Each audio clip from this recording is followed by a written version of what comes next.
Shalom. I'd like to say all praise is due to Yahweh, Ba'ashem Yahushai, Ba'ashem Akakodash.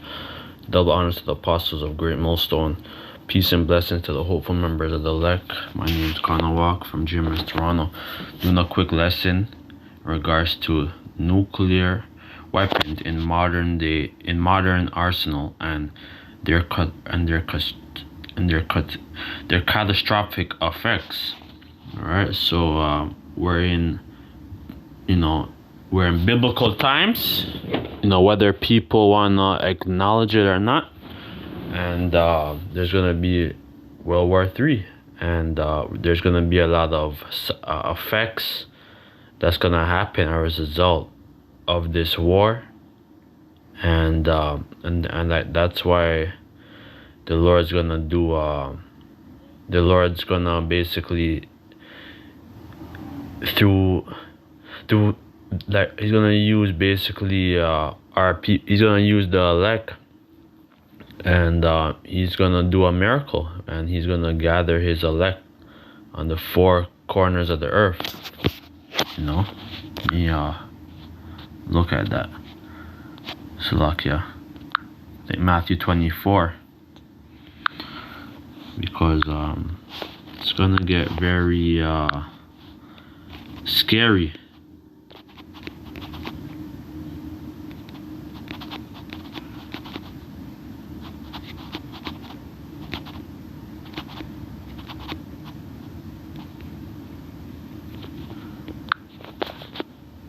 Hold on.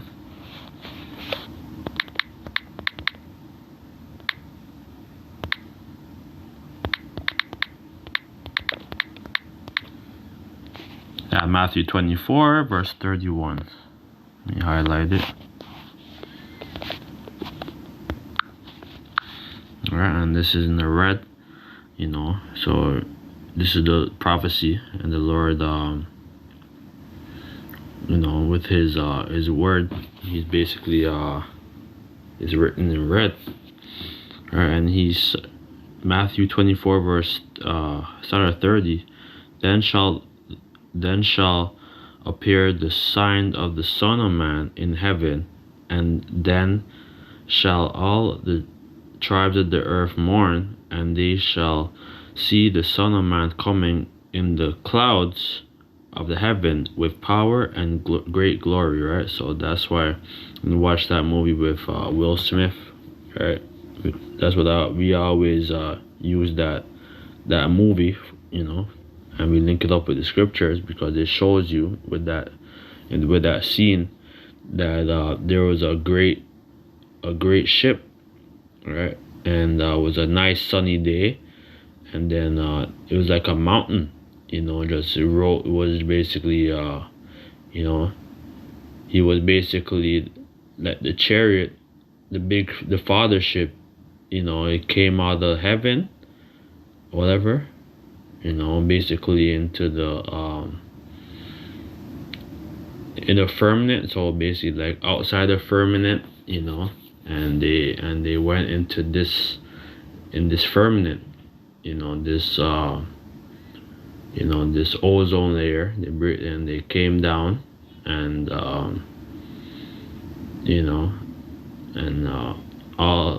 eventually people got zapped. Also, when you watch the movie War of the Worlds with Tom Cruise and all that, and basically like that's what the Lord's gonna come in, a big fathership, right? And the angels, and with those chariots, that they're gonna do a lot of weapons. A lot of destruction. The tribes of the earth shall mourn, and they shall see the Son of Man coming in the clouds of heaven with power and great glory. Alright, and let me look at mourn. Like right now, the earth's in mourning, man. The earth's in mourning.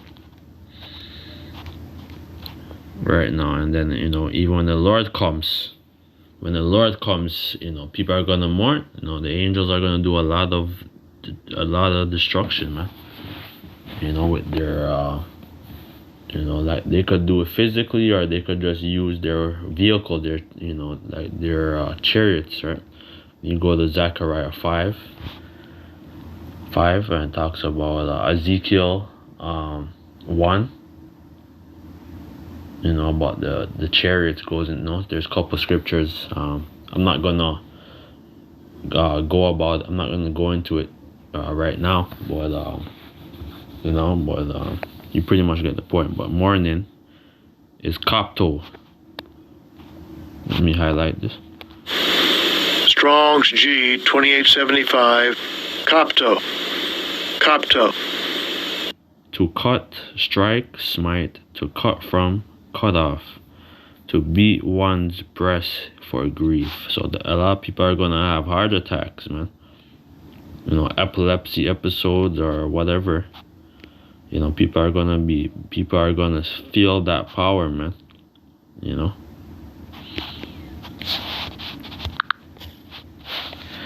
Stuck here.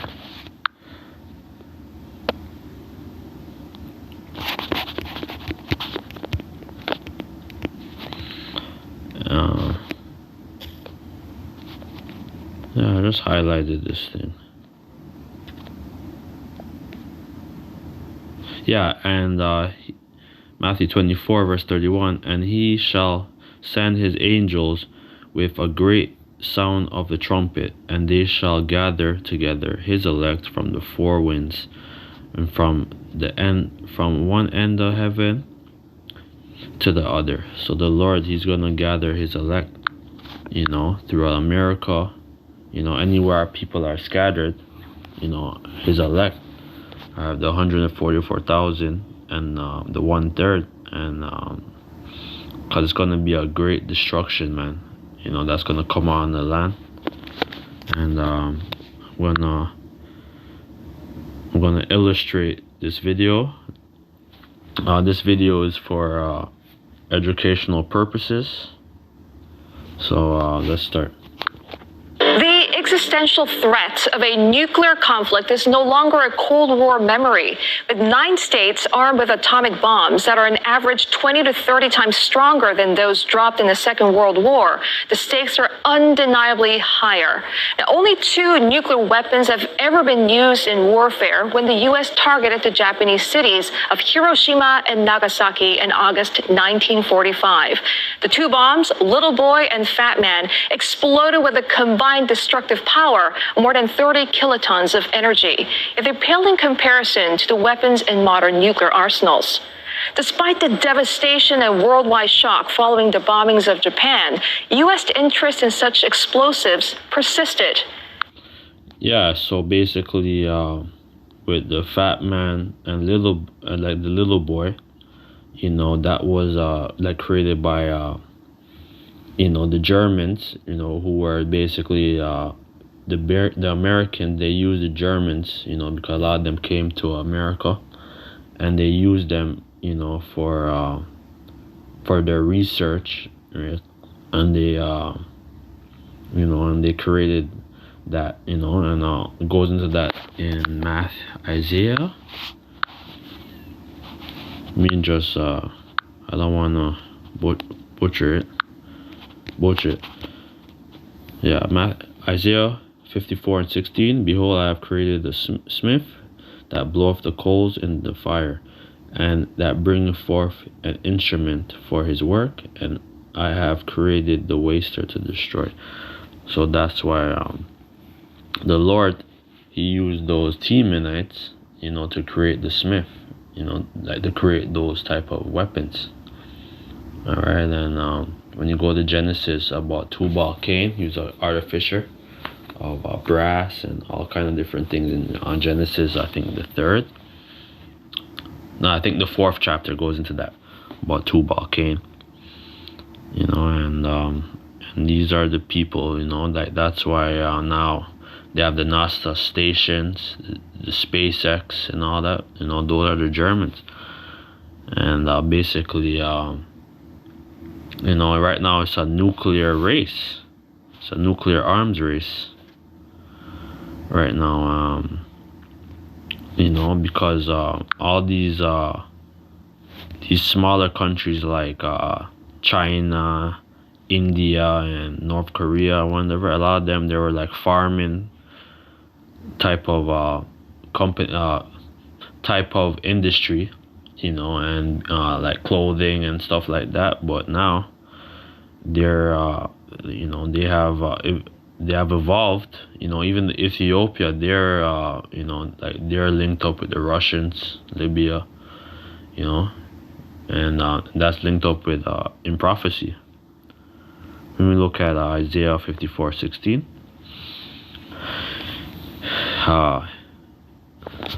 what is it? Yeah, instrument, Salakia.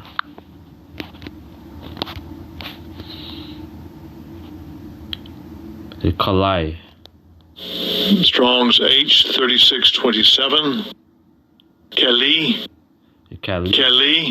Kali, and article or article, vessel, implement, utensil. Article, object, utensil, and it says utensil, implement, apparatus, vessel, implement of hunting or war. All right, and we know that Esau, his blessing was the sword.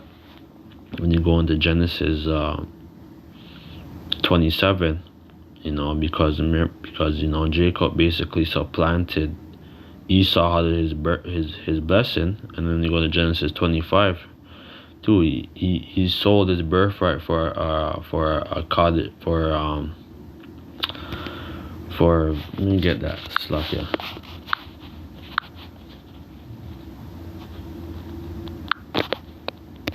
Yeah, he sold his birthright for hot pottage.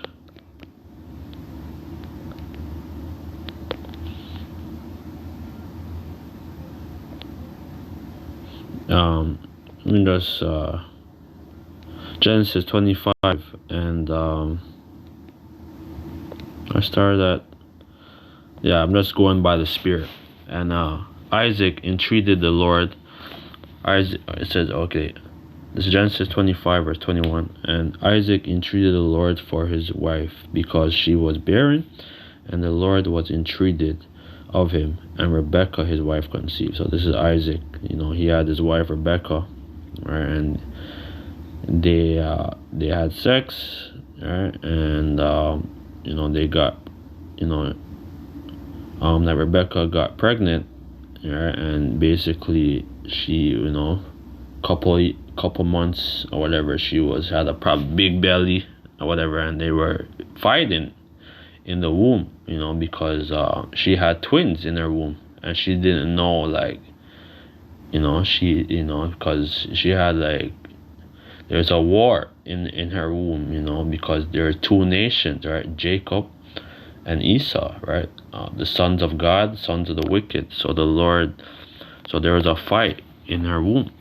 The children struggled together within her, and she said, "If it be so, why am I thus?" And she went to inquire of the Lord.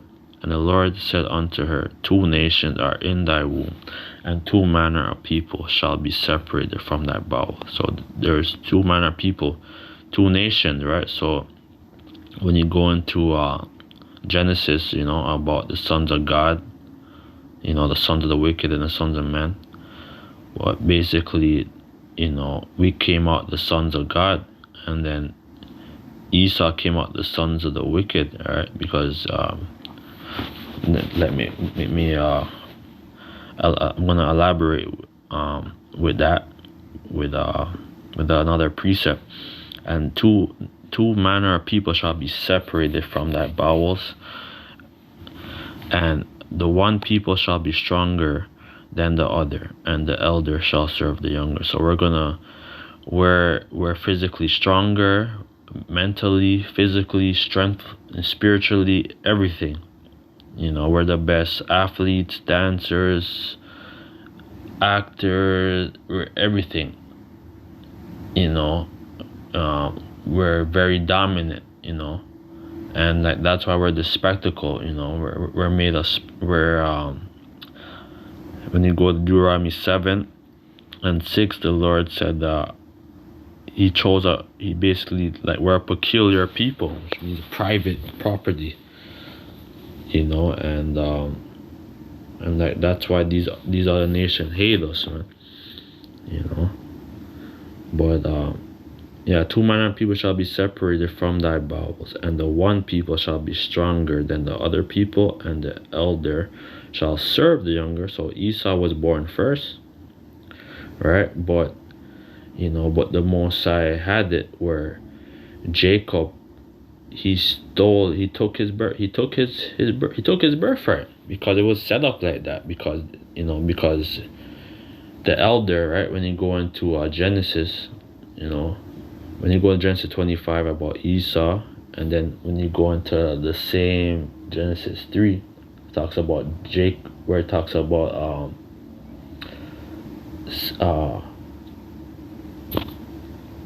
about Cain and Abel.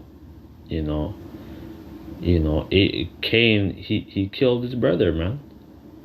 And like that's why the Lord cursed Cain, right? Because of he killed his brother. Right? He's the first murderer, and he has that wicked, rebellious spirit. But this whole thing was orchestrated by the Heavenly Father to this orchestrated by the Heavenly Father, and when her days to be delivered were fulfilled, behold, there were twins in her womb, and the first came out red all over like an hairy garment, and they called his name Esau. So yeah, he didn't come out hairy, right? He was very light, right? Because he was a clean leopard, but he was very he was red, because he was and like that's why Isaac, he called him Ishashwa, means wasted away is he, right? So that's why our forefather Isaac, right? And we know that Isaac, right, is Yahushai, right? Adam, Melchizedek, he came back in many different generations, and Solomon, and basically the Mosai, basically Esau, he came out red, right? All right, it says, and the first came out red all over like a hairy garment, and they called his name Esau, so Ashashman, like wasted away, because he didn't have no pigmentation. All right, so when he and after that came his brother out, and his hand took hold on Esau's heel. All right, and yeah, so when the Lord, or like when Rebecca was in birth, she was Esau came out first, right? And then Jacob came, but it's spiritually, like Jacob, he took Esau's heel, he took away his blessing, his fort, because remember second Ezra's 6 and 9, it says, for Esau is the end of the world, and Jacob's beginning of it that fall with, by the prophet, when we read about Ezra, or prophet Ezra, during the Babylonian captivity, he wrote these things, and basically Esau is the end of the world, right? So we're in the end of Esau's age, all right? And was it 80 years old when she bare them? So Isaac was 60 years old. And the boys grew up, and Esau was a cunning hunter, a man of the field, and Jacob was a plain man, dwelling in tents. So yeah, Esau's a hunter, man. Esau is a hunter, they do all kinds of hunting, game, like that's his hobby, that's his thing. Jacob was a plain man, dwelling in tents. Alright, so we're simple, man. We like to cook, wine, have wine, and chill. And Isaac loved Esau because he did eat of his venison, You know, so yeah, Isaac, you know, he loved Esau, right? Because he's a good cook, man. When you go in certain restaurants and Esau doing a little thing, yeah, they're very good. You know, but Rebecca loved Jacob. When you read about, you know, when you go in Genesis 3 about the serpent, and basically when you read about the serpent and then Eve or whatever, and then the serpent used Eve like to deceive, like the serpent used Eve to entice Adam, all right, and then basically we fell, and then basically the Lord, you know, he came. When you go into Genesis 4 too about Cain or whatever, because Cain, you know, when Cain he came back as Esau, and the same, you know, same spirit, and but when you go to Genesis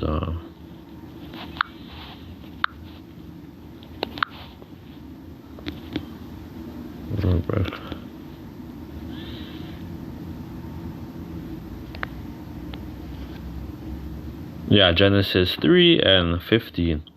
I start at 14. And the Lord power said unto the serpent, because thou hast done this. I start at 13. And the Lord power said unto the woman, what is this that thou hast done? And to the woman said, the serpent beguiled me, and I did eat. And the Lord, right? So so basically, Eve, you know, the serpent used Eve, you know, to entice Adam, right, and to eat, you know, the fruit of the tree of good and evil, and you know, so where our people eventually, Adam and Eve, they were going into you know, things that they weren't supposed to do, you know, because they were supposed to, you know, keep the tree of life, right? But we're eating the tree of good and evil right now, all right, and thus, you know, like that's why there's you know, there's good and evil. There's a lot of wickedness that's being done on this earth right now, man. Child sacrifice, whole bunch of stuff. You know, worship of different gods and all that. You know, and this is good for us to learn. You know, to know good and evil, to know things not to do and things what we can do, right? And that's why we're gonna be taskmasters, rulers of this earth, you know. So we're gonna teach people accordingly, right? Because like how we're under like how we're prisoners of war, and we're under all these different bills and all these different clauses, you know, with these you know, like these constitutional laws and stuff. You know, the law is gonna be governed, right? It's gonna be in our inward parts, and we're gonna teach these people how to live, and we're gonna be like the dominion. We're gonna be the rulers, you know, and these other nations are gonna be the tail, you know. And the Lord power said unto the serpent, because thou hast done this, thou art cursed above all cattle, and above every beast of the field, and upon thy belly shalt thou go, and thus shalt thou eat all the days of thy life. So when you go into the Middle Ages or Dark Ages, you know, Esau fell. He went to he fell into a state, right? A drunken state, basically. And you know, because a lot of these people, they went, you know, we're living throughout Europe, Spain, Portugal, you know, Russia, you know, Hungary, Czech Republic, a lot of those places throughout Europe we inhabited. That's why when you read when you look at the Russian Orthodox Church, or the icons, the icons of the Russian Orthodox Church, they show you basically dark images, of our Lord and Savior, the saints and all that, the Byzantine, or like even like the Greek, what do you call it? I have this book here. Yeah, the icon and the saints of Eastern Orthodox Church, right? So that's the people over there in Greece and Ukraine, that region. Like they know who the Israelites are, man. Just that we don't. All right.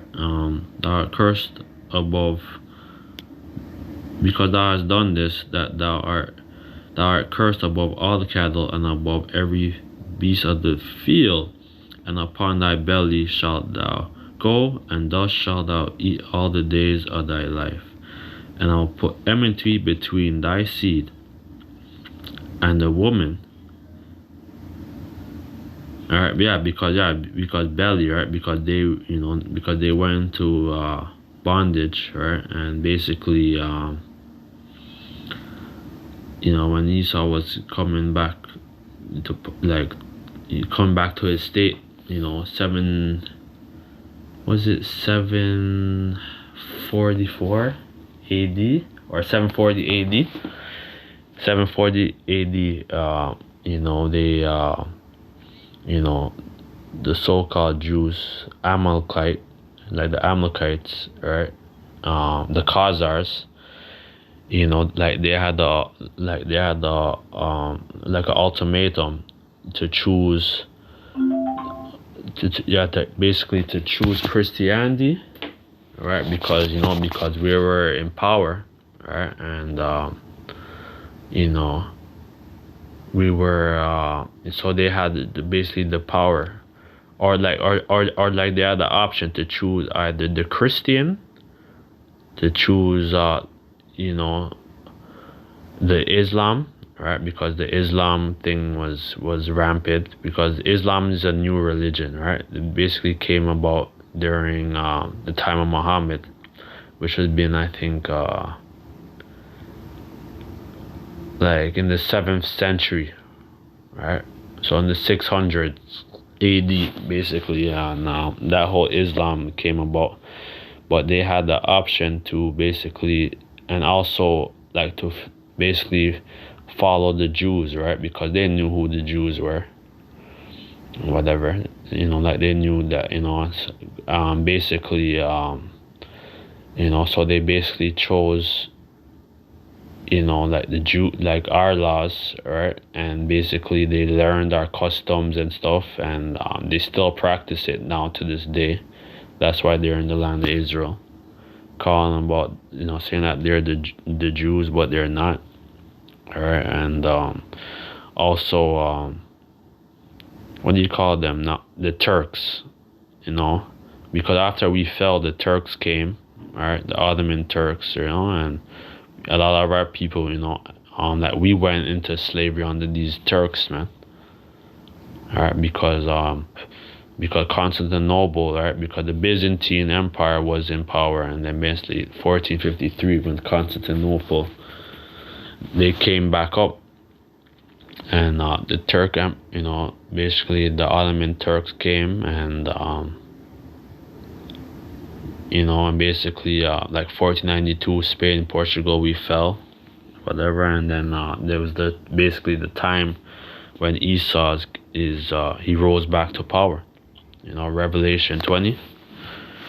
It's a lot of history. And I will put enmity like between thy seed and the woman, and between thy seed and her seed, and it shall bruise thy head, and thou shalt bruise his heel. Right? So, that's the same concept with Jacob and Esau. And I'll put enmity between thee and the woman, right? So the woman, all right, is Eve, or Rebecca, and we're under that, on the woman. So yeah, so that's why the serpent or Cain and Esau, like they have that enmity, man, against the sons of God, or the sons of Jacob. It's the same spirit, and so there's nothing new under the sun between thy seed and her seed. Thy seed and her seed, and her seed, we come out of her seed, right? Of Rebecca and Eve. All right. And it shall bruise thy head, and thou shalt bruise thy heel, right? And we're gonna bruise his heel. Like a heel, like with your with your leg right there, and then you just grab them and whatever, and you just yank them down, like that's what's gonna happen. And unto the woman he said, I will greatly multiply thy sorrow and thy sorrow and thy conception, and in sorrow thou shalt bring forth children, and thy desire shall be to thy husband. So that's why basically basically like that curse, with the serpent, right? Because he he basically he deceived Eve and used Adam, basically, and basically like that's why these women, they have labor pains, and it's intense labor pains, man. It doesn't matter how much drugs they try and do or whatever to try to get rid of that pain, like that pain's still gonna be there, right? But like when the Lord comes, his elect, like there's not gonna be no labor pains, when the sons of God are back in power, the elect, right? And right, because we're gonna be a great nation again. We're gonna have a lot of children, family, a lot of land, cattle.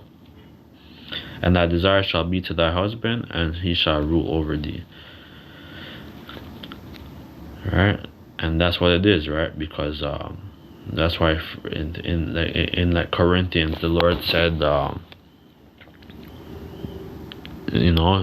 that's why in Corinthians the Lord said, basically the Lord, he's gonna, like the Lord's only dealing with the Lord, right?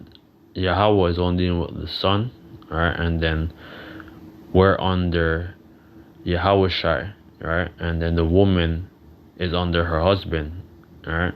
And then the children are under the mother, until they, and so on. There's order, right?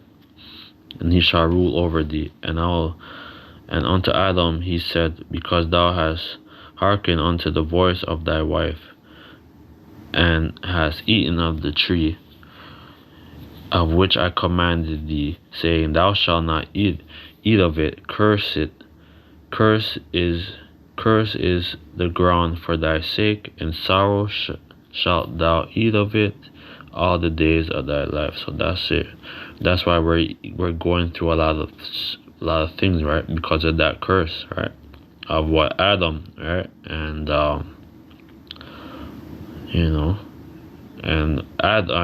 basically when you go into Genesis like 11 or 12, it talks about Abraham and whatever, and then talks about the promise, that was going to be made to his seed, right? And Abraham, Isaac, and Jacob, not of seeds of many, but unto one, right?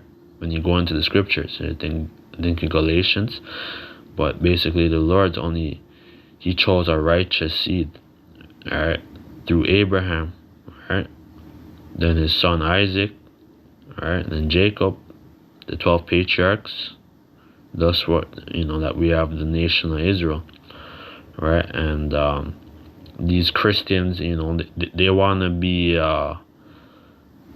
these Christians want to act like, like these Christians want to still be a part of it. They want to act like they're a part of it, but it's, no, you're like, you won't, because you people, like you want to act like, like you Christians want to act like, that you are the believers and all these stuff, because, you have Cesar Borgia, the white guy, like the white, so-called white Jesus, all right, and all these shit, man.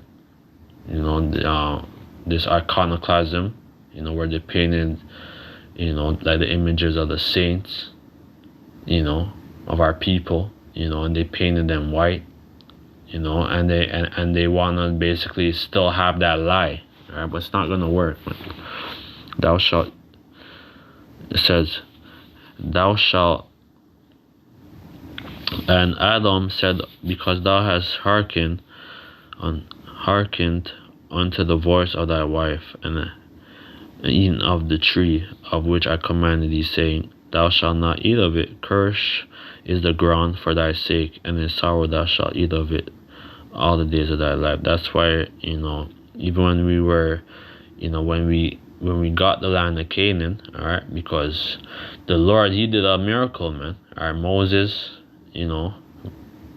because our people were in bondage for 430 years in Egypt, man. So, the Lord used Moses, to free our people, and to walk us through, like the Strait of, or the Ark of Akbar, or whatever, basically, right? So the Lord, he did a miracle, man. And he drowned those damn Egyptians, man. And thus now too, when you go into when you go into like the book of Judges and all these stuff, our people were always, anytime we went off, like the Lord would always jack us up. He would always like jack us up and bring us into bondage, man, under these different nations, the Moabites, the Ammonites. When you read about in the book of Judges, the damn Hamite them, all right, because somewhere, the Hamite them, like they weren't really driven out, the land of Canaan, all right, because we're supposed to really get rid of a whole bunch of them, man. Instead of we intermingled with them and all this shit. Now to slavery, transatlantic slave trade and all this stuff, man. When you go into the history, 70 AD, there's a lot of history, man.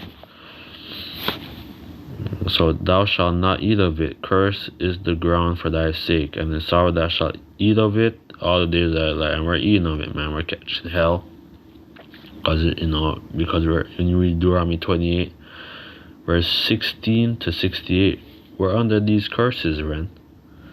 All right, because we transgress against the Heavenly Father, man. Thorns also and thistles shall it bring for thee, and thou shalt eat of the herbs of the field in the sweat of thy face. And that's pretty much it. I was gonna go with Genesis 25. I kind of went all over the place, but I'm gonna go back to this. I'm gonna put this link into the description box. So yeah, so let's continue. Slacking.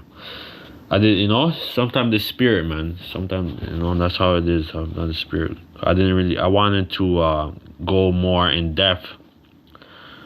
But, yeah, let's start now again. Japan, U.S. interest in such explosives persisted.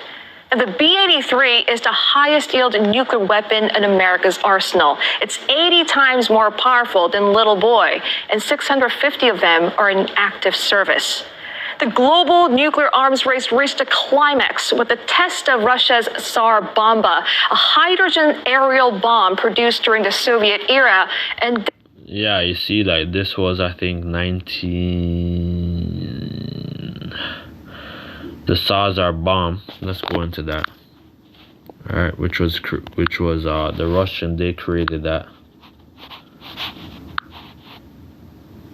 I'm definitely gonna have to do a part 2, all right, because there's gonna be a great war, all right. But the Lord, after this war, the smoke is clear, you know, that there's gonna be taskmasters or there's gonna be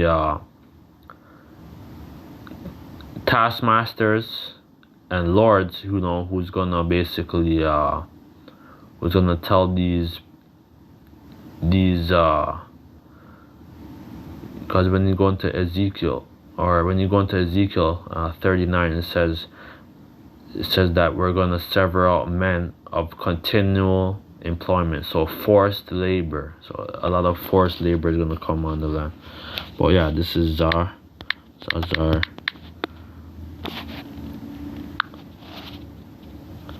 Yeah, the Zazar bomb, which was created by the Russians.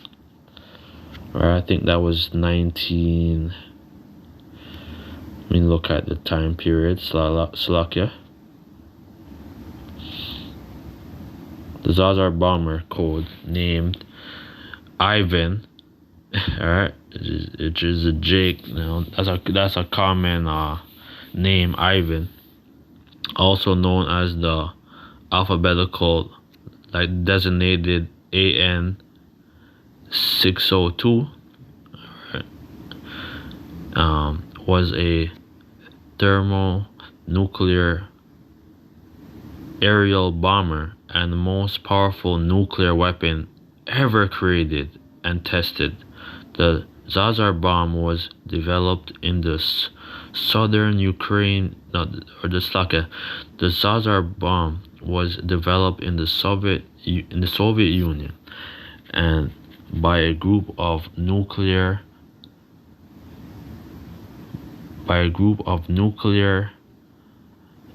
scientists, or like physics. It's like a nuclear physics under the leader of Igor Korochato or Churtav, and academic of the Academy of Science of the Soviet Union. Alright, so we know that like this was created by the Germans, because the Germans, when you read about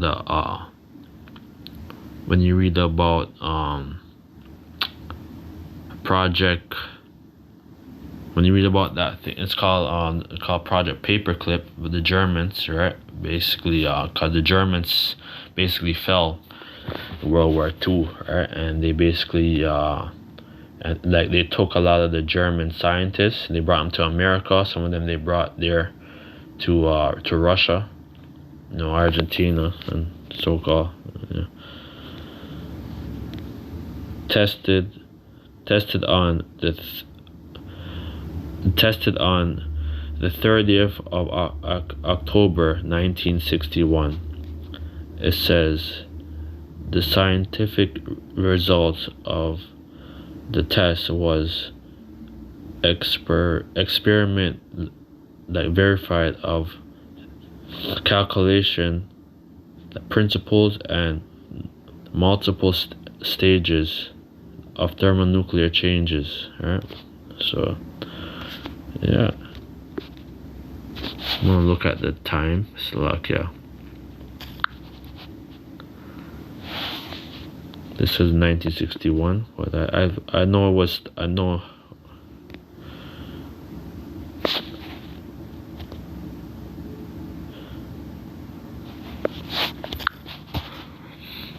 gonna put timeline.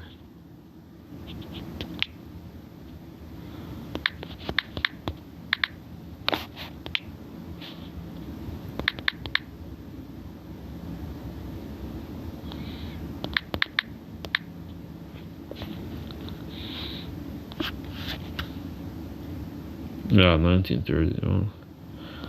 I know that there was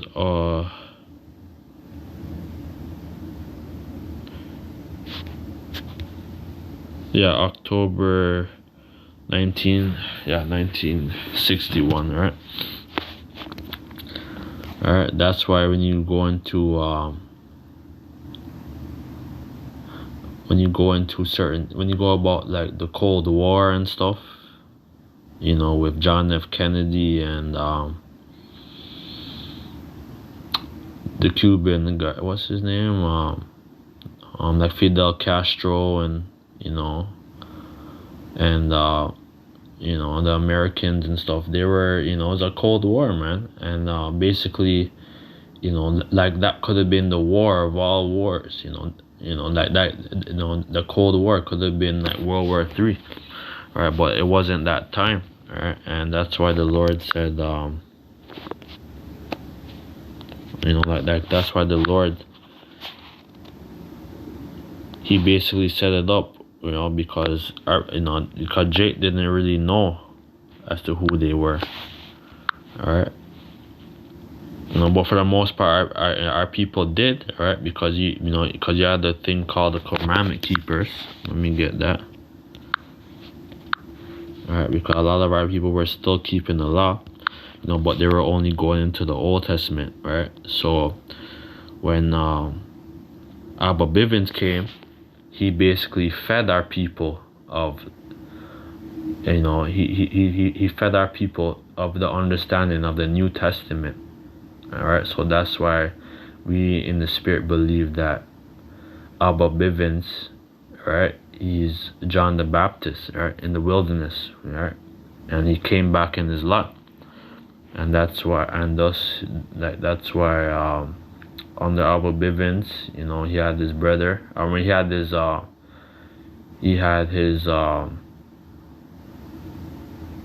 know, under Abba Bivens, you know, came Elder Yaquab, you know, Arya, you know, and thus, you know, now, you know, we have Apostle Tahar, Apostle Gabar, Apostle Rakah, Apostle Rayamlab, you know, and the legacies continue, right? Because the apostles, everybody's back in their stead. All right, the what's it called? The commandment keepers, yeah.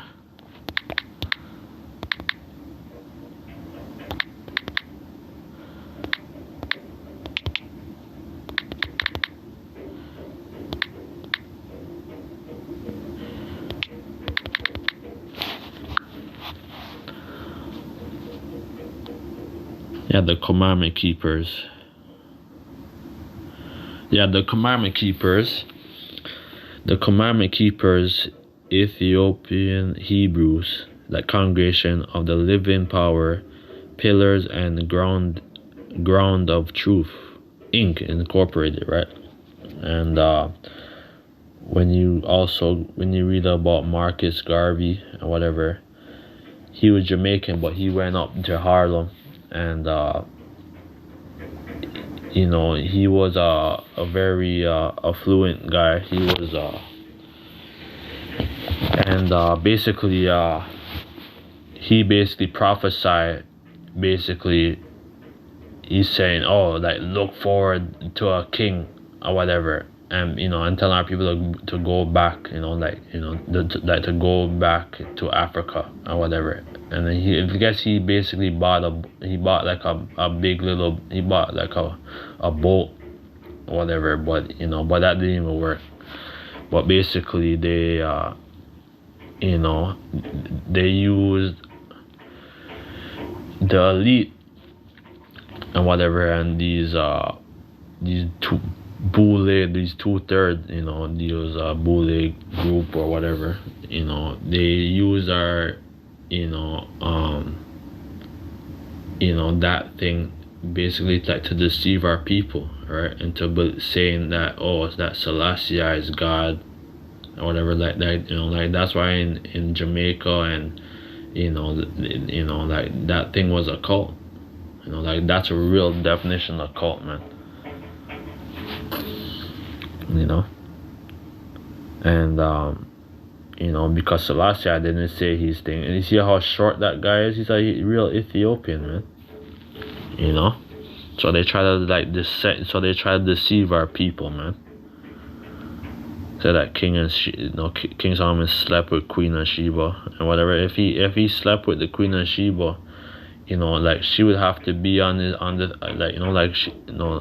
if King Solomon slept with the Queen of Sheba, he would basically he would have to have that dominion and whatever. And then so they don't come out like Selassie, he doesn't come out the line of Judah or whatever, right? He comes out of a different line, right? Like they say his line, like they say he's not even Ethiopian. They say he's a Elamite, man. He comes out. He's probably Cyrus or whatever, one of those damn lines. Yeah, it says the claim. It says are a group of black Hebrews, which are not black, we're just Hebrew Israelites, who believe that people of Ethiopia descended represent on the lost tribes of Israel. Right, so that's why they, this Boule and all this stuff, they Prince Hall Masonry that they, they used, they deceived our people. All right. And this thing's still going on, right? They claim King Solomon and Queen of Sheba, their ancestors, believe that the biblical patriarch were black. The original, it says, they originated in Harlem and New York City in 1999 or 1919. Most of the members are Afro-Caribbean, but since it was founded, it has had diverse visitors and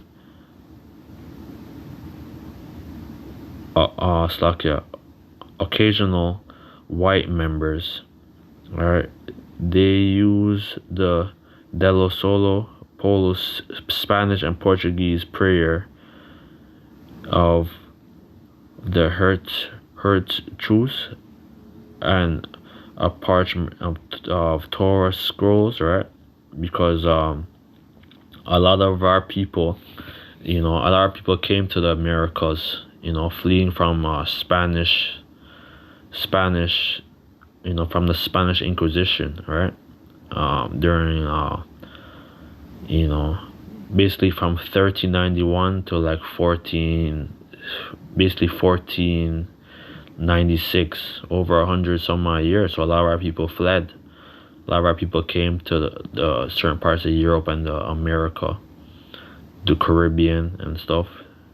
Right? We tried to escape or whatever, but these Jesuits and stuff, they came after us, man. Because Esau came back to power. And the Hertz Chumas and parched Torah scrolls and offers standard Orthodox Sephardic style Sabbath and Jewish holy day of service, right?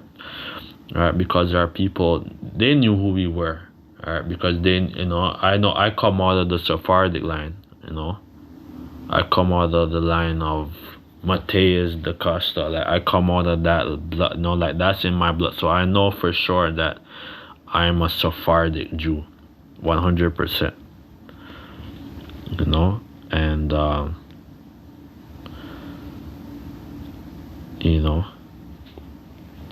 basically, this is there's Abba Bivens.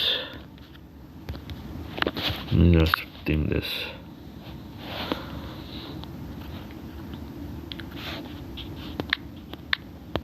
Abba Bivens.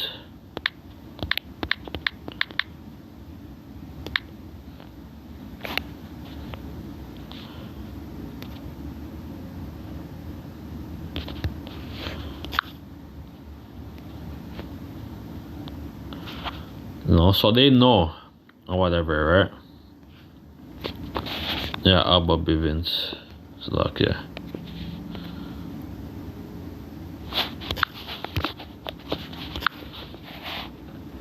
Slovakia. I didn't want to go so long, but I'm gonna have to do a part 2.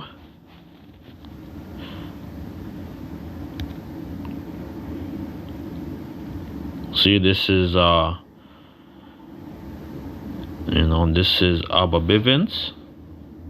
Alright, Prophet Alpha, the Apostle Abba Bivens. Alright, and then this is his disciple, which was Arya, which means lion.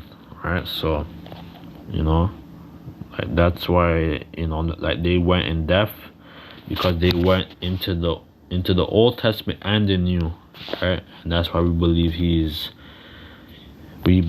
that he's John the Baptist,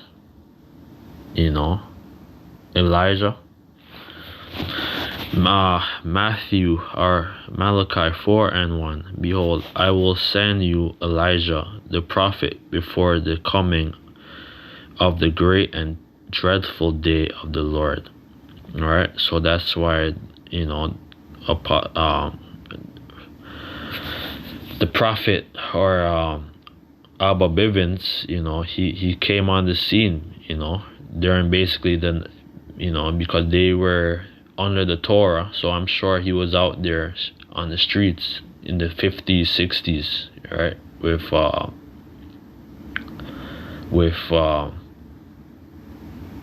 with Apostle, with Arya, and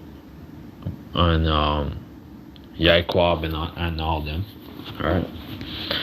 And he shall turn the heart of the fathers of the children to the heart of the heart of the children to their fathers, lest I come and smite the earth with a curse. All right, so we didn't know who we were, and we got this truth, we got that knowledge, we got that cheat code through Abba Bivens, all right, which we believe he's Elijah, and Arya, all right, and his students, right, which was now Apostle Tahar, Apostle Raka, Apostle Gabar, Apostle the prophet, so everybody's back in their stead. All right, and I'm gonna have to do a part 2, but I'm gonna put this link. I'm gonna dissect this thing more, man, because I'm gonna have to do a part 2. But I'm gonna make a couple. I'm gonna go into that a little bit more, and then do a part 2. Detonated in 1961. Its force 3,333 times that of Little Boy. Now, the explosion was felt nearly 1,000 kilometers away. 6 decades after the Tsar Bomba was deployed, no single device has matched its destructive power. The would-be era of super bombs may now be unfamiliar, but their power, if they're to be used, cannot be underestimated. Now, being at a ground zero of such an explosion would result in immediate casualties. A radioactive fireball would vaporize anyone in the blast zone. The weapons used in Japan leveled the land for thousands of hectares and killed an estimated more than 200,000 people. Yeah, you see what they did too over Hiroshima and Nagasaki, right? Because they should, they tested it on civilians, man. So that's why Esau, they have a lot of crimes to pay for, and this is like Hiroshima and Nagasaki. After that explosion with Little Boy and Big Boy or whatever, Hiroshima and Nagasaki in Japan, after that blast, there's still footage of basically of their shadow, and also so the people who lived, they got nuclear radiation, so yeah, that's why these people, they have a lot of crimes to pay for, Esau, man.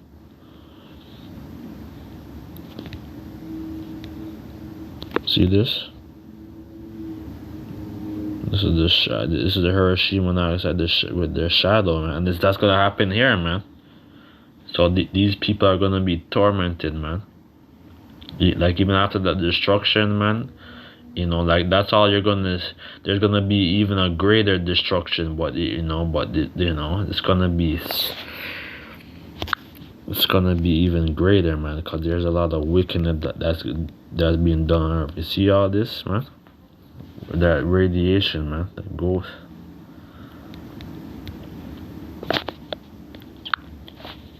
I don't know. Let's continue.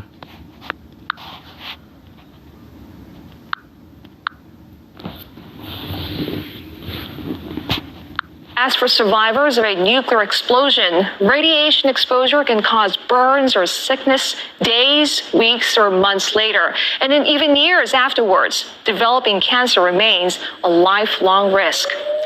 In the Second World War, atomic arsenals were not abundant or powerful enough to trigger the feared nuclear winter. But now they are. One study suggests that 5 billion people would die in a modern nuclear war, as it would lead to catastrophic disruptions in food supplies. You see now, with the World War III, that's exactly what's gonna happen. There's gonna be a lot of death. So right now they say on the Earth there's over 8 billion people that inhabit this Earth right now. Now when the destruction comes, man, you know, because remember, America's gonna get hit. The Middle East, like Israel, certain parts of certain regions, gonna get. It's probably gonna be a great destruction, bro. Like that, you know, like that's why the Lord, he's gonna in Psalm 91, like the Lord's gonna get that, and then I'm gonna close, because I have to do a part 2 with this. Definitely. Psalm 90:1. He that dwelleth in the secret place of the Most High shall abide under the shadow of the Almighty. So we're in the secret place, right? Knowing who we are. Right? Wisdom and knowledge shall be the stability of our time, right? Because we know who we are now and stuff. We're trying to, you know, we're going on the highways and byways. We try to edify the sheep of our people. Edify our people, you know. Because that's all this thing is about, edification and to build up, have our spiritual bank account, man. I saw the Lord, he is my refuge and my fortress, my power. In him will I trust. So yeah, our fortress is in the name of Yahweh, right? The Heavenly Father, right? Which means he is, right? And then Yahweh Shai, which means he is Savior, right? And he's going to save us from our sins. Surely he shall deliver thee from the snare of the fowler and the noisome pestilence, right? So the Lord, yeah, the fowler is the Esau, man. All right, and the noisome pestilence is the nuclear destruction that's gonna come on the earth. All right, he shall cover thee with the feathers, and under his wings shall thou trust, and he shall be thy shield and buckler. So yeah, that's why when the Lord come, the angels, you know, are gonna gather his elect on the 4 corners of the earth, man. And it's gonna be a great spectacle and a miracle, man. You know, thou shalt not be afraid of the terror by night, nor by the arrows that fly by day, nor of the pestilence that walketh in dark places. Right, because you see what they're saying, that when that destruction is gonna come, over 5-6 billion people are gonna die. You know, we know that Esau, they, you know, with the Georgia Guidestones, even though that got demolished. Right, that plan, you know, it's not working. You know, but you know, because they want to basically have that there. You know, and basically, you know, because they feel like, you know, that they're gonna have the new world order, that they're gonna be 500, you know, that they're gonna depopulate the earth, and there's gonna be 500 million people only left, and basically, like, they're gonna be rulers, and then the Israelites as subject, or they want to basically, yeah, they want to annihilate our people, basically. So they want to still be on top. And this is their secret counsel, man. Psalms 83. Nor for the pestilence that walketh in dark places, nor by the arrow that destroyeth, and that wasteth in the noonday, right? And like, this is the noonday that we're almost approaching, right? Right, when you I think the doomsday clock or whatever, like that, I'm gonna look into that right now, the doomsday clock right now, and let's see the time.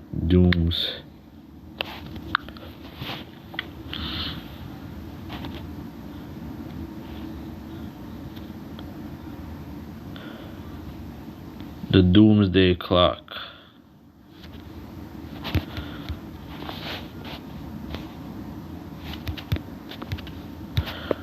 Alright, cause now it's gonna be 2023, and we're basically at midnight, man. We're like a couple minutes, a couple seconds, away from midnight, man. Yeah, this is it. We're almost at the end, man. You see that right there? Let's save this. Yeah, man. 1,000 shall fall at thy side, and 10,000 at thy right hand, but it shall not come nigh thee. Right? So there's gonna be a lot of death and destruction on the land, man. All right, and I'm gonna have to do a part 2, definitely, with this same article. So with that, let's say all praise due to Yahweh, Bashim and Ashai, double honors to the apostles of Great Millstone. Peace and blessings to the hopeful members of the elect. Shalom.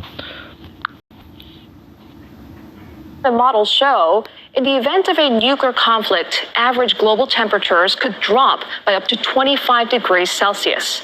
And sunlight blocking suits in the atmosphere could wilt crops around the world.